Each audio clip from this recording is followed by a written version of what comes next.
Greetings and welcome back to Room 303 and our chats with Emily as we are calling our readings through the poetry of Emily Dickinson. We are in the Johnson edition. We are now at poem 251, Over the Fence. Strawberries grow is the second line. We'll obviously have a lot to say about strawberries and forbidden fruit and the like. Now, this is a fascinating poem to me. The tone of this poem, the Promethean, can I use that phrase? Promethean tone of this poem we'll have much to say about. This, in many ways, poem takes us back to poem 114 and her addressing the father there. Poem 116 and her referencing a garden. Do you guys remember when we did poem 239? And it went like this. Heaven is what I cannot reach, the apple on the tree, provided it do hopeless hang. That heaven is to me. Now, our assumption is that you've been following our stuff at LearnStrong.net, down the left-hand side, Chats with Emily, our playlist. And if you have, then I'm hopeful that you've been following our introductory set of comments, and I'm hopeful that you've already read the preceding 250 poems. And that's a substantial number of the poems of Emily, and if you've been following that, you know that we just finished with 250, I Shall Keep Singing. You'll notice that that defiance of I Shall Keep Singing is a tone that we have seen a number of times. Now, is this another quote-unquote Sue poem? Well, Sue lived just next door to Emily across the fence, so it certainly has been read this way, that Sue is represented by the strawberries, the forbidden fruit that is not supposed to be eaten. Of course, Milton is standing behind a whole bunch of this, and her addressing deity or God in this poem is going to be as well, I think, powerful. Could this poem be read as another theodicy, that question of why must there be things that I'm not allowed to do, or scolded? Why must there be pain? Why must there be suffering in the world? We'll enjoy, I think, the challenges of this poem. Over the fence, strawberries grow. Over the fence, I could climb if I tried, I know. Berries are nice, but if I stained my apron, God would certainly scold. Oh dear, I guess if he were a boy, he'd climb, if he could.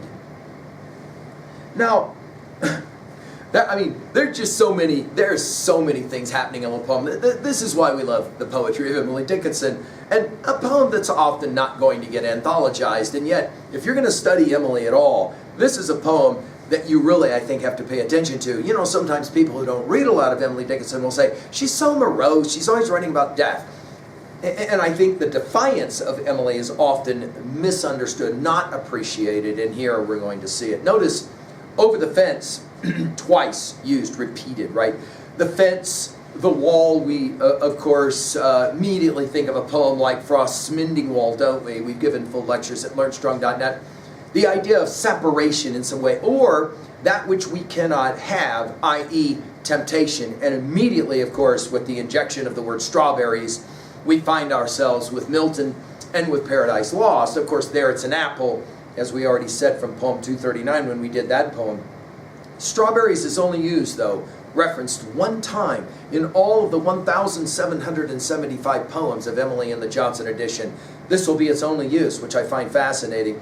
Notice it's over the fence, strawberries grow. It's almost as if we have here a child who is looking through the fence and recognizing, boy, those look awfully nice. Over the fence a second time. And then the I could, notice the last word of this poem is could. I could climb if I tried.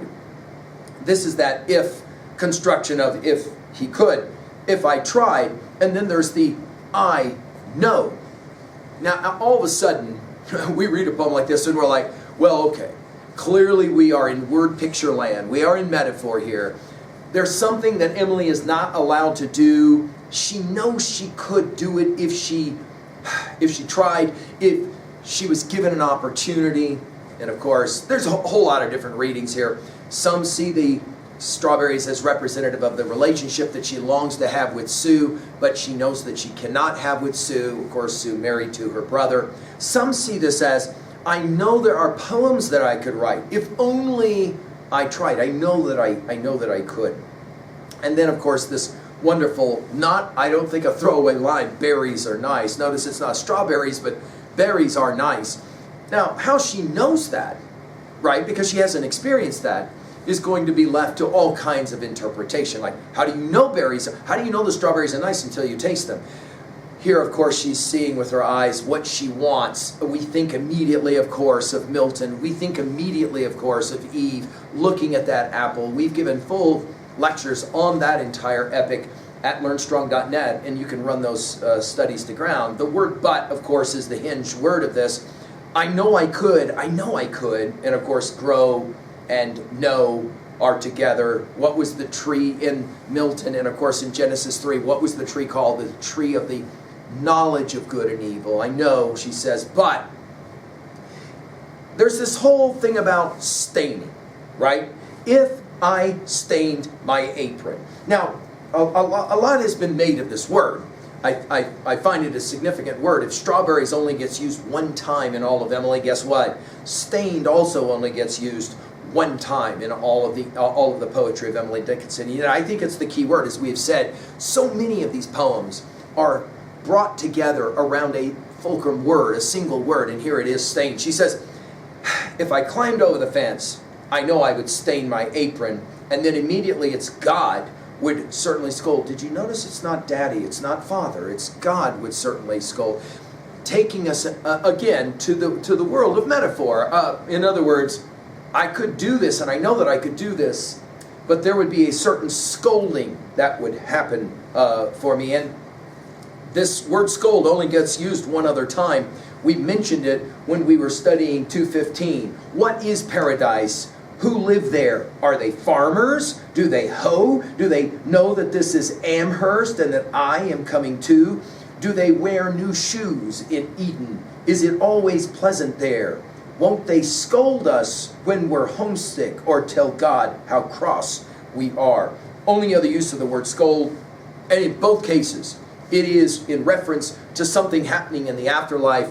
But the word scold, notice, is an interesting word. It's almost like a cheeky word, if you will. Scold. Oh, I better not do this. I better not stain my apron because God will scold me. Now, the fact that she mentions her apron immediately qualifies this speaker as female within Emily's audience and the days of Emily's audience, because young girls working around the house would always wear an apron so that they did not stain their dress and they would stain the apron. Now, why God would care about an apron being stained, there's all kinds of theological introspections here, and the idea that special garments and all of that. God would certainly, notice the use of the word certainly, scold. And then she uses this phrase, oh dear, which she only uses one time in all of her poetry, and it's right here, oh dear. And then she goes to I guess.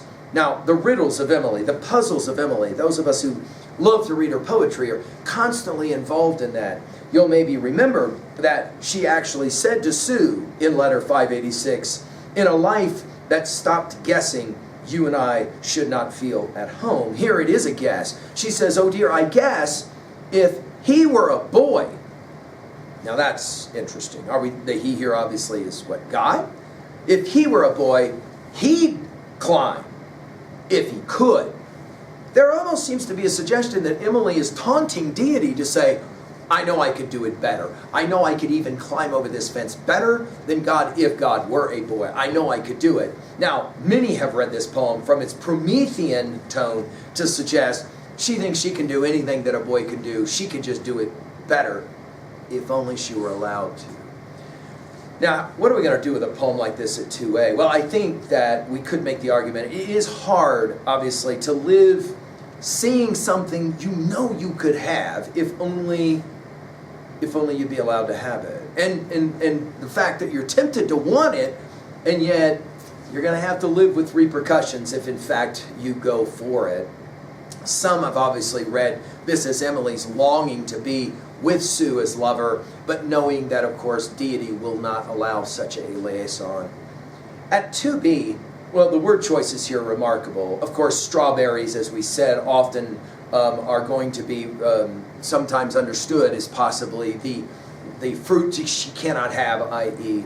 Sue. again, the use of strawberries and stained and oh dear only one time makes this poem for us kind of special. At 3A, well, the irreverent tone here will take us to several of the quote-unquote God poems of Emily. We won't read these, but I'll share them with you. One we've already done. 476, 621, 724, poem 49 we already did, 1624, 1719, and 1167. All of these poems share in common that her referencing deity and the way in which she speaks to and about or maybe from deity is all quite irreverent, as is suggested here. Finally, at 3B, when was a time when you wanted something? You could see the strawberries through the fence, but you knew that if you went for it, you would be scolded, and that frustrated you, irritated you. What was a time when you were Promethean, much like Emily? Thank you.